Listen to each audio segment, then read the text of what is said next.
London میں. کہاں؟ London میں. ایک ایسی جماعت جو تبلیغ کرتی تھی،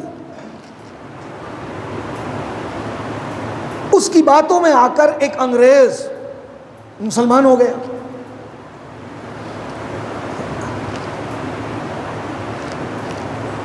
اب وہ جو تبلیغی جماعت تھی، آسان لفظوں میں سمجھے کہ وہ اولیاء کرام کو ان کی کرامات کی منکر تھی، اہل حق کی تبلیغ نہیں کرتی تھی. وہ در در بوری بستر اٹھا کے گھومنے سے ضروری نہیں ہے کہ دین مل جائے. دین اولیاء اللہ کے قدموں میں ملتا ہے. اللہ اللہ کیے جانے سے اللہ نہ ملے، اللہ والے ہیں جو اللہ سے ملا دیتے ہیں. یہ سمجھنا بہت ضروری ہے. تو کہا جی چلو ایک چلہ جو ہے وہ پاکستان کا بھی کاٹتے ہیں اس انگریز کو جو مسلمان ہوا، نام بھی عبداللہ رکھا، اس کو لے کر آ گئے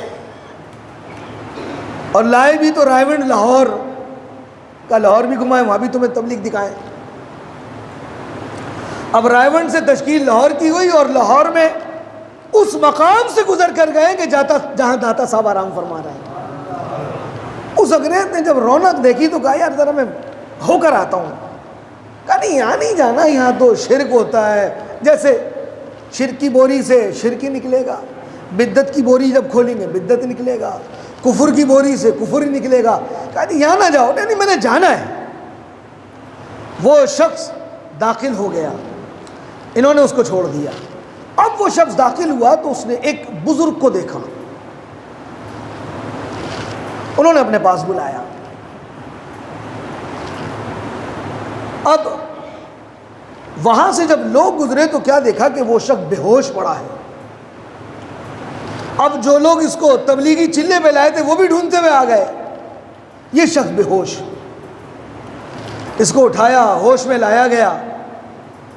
کہا کیا ہوا؟ کہا بس مت پوچھو کیا ہوا، اب تم لوگوں کو اللہ حافظ.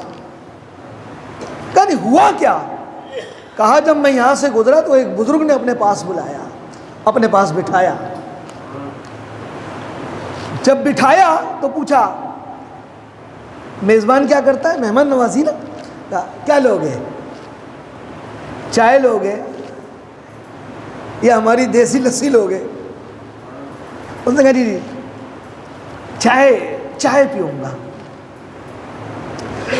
کہا کہ آنن فانن چائے سامنے حاضر ہو گئی. کہا بات دراصل یہ ہے کہ ان تبلیغ والوں سے جب سے میں مسلمان ہوا ہوں ایک سوال تھا میرا، اور وہ سوال یہ تھا کہ تمہارے جو قرآن میں لکھا ہے، یہ تو مسلمان بعد میں ہوا نا، پہلے اس کا ایک اعتراض تھا تبلیغ والوں پر، اس کا جواب تو دو. اگر کسی کے دل میں کوئی چیز آ رہی ہے تو اس کو مطمئن کرنا بہت ضروری ہوتا ہے. کہ بات دراصل یہ ہے تمہارے قرآن میں لکھا ہے کہ سلیمان علیہ السلام کو جب پتہ چلا کہ بلقیس ملک سبا کی ملکہ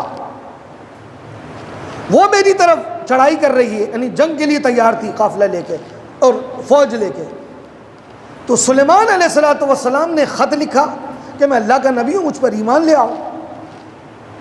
اور وہ جب گھر سے نکلی تو سلیمان علیہ السلام تو بڑا مشہور واقعہ ہے نا، تو آپ نے اپنے دربار میں جو لوگ موجود تھے، چونکہ آپ کی حکومت تو ہوا، فضا، جنات، انسان سب پہ تھی،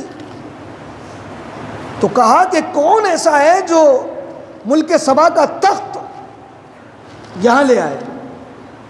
ایک بزرگ نے کہا 1 مہینہ لگے گا، کسی نے 1 ہفتہ کہا.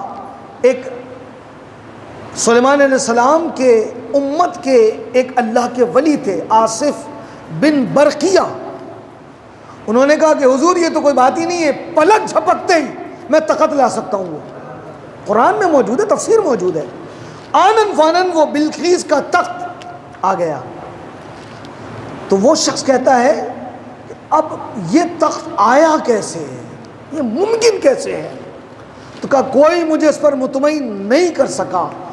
اب جب ان کی تبلیغ کے ساتھ میں آیا اور یہاں ایک بزرگ نے مجھے بلایا تو یہ سوال میں نے ان کے سامنے بھی رکھا، اور جب انہوں نے کہا میں سب بات کرتا ہوں، سمجھاتا ہوں، لیکن پہلے بتاؤ چائے چاہیے کہ لسی؟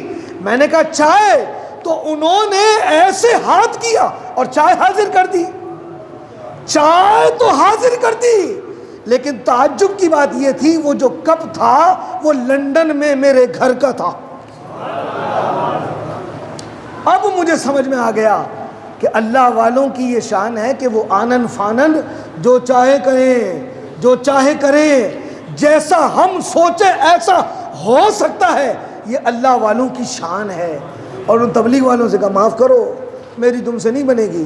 اور آج بھی داتا صاحب کے مزار پہ جائیں تو داتا صاحب کے مزار آپ کے سامنے ہو تو الٹے ہاتھ سیدھے ہاتھ پہ باہر نکلے تو مختلف ابو الحسنات ایک بہت بڑے بزرگ کا مزار ہے، وہاں پہ مزارات قبریں بنی ہیں، وہیں پہ ایک اس شخص کی قبر بھی موجود ہے جس نے ساری زندگی داتا صاحب کے قدموں میں گزار دی، اس کا انتقال ہو گیا۔ یہ فیض داتا کا، گنج بخش فیض عالم، مظہر نور خدا، ناخساراں پیر کامل، کاملہ راہ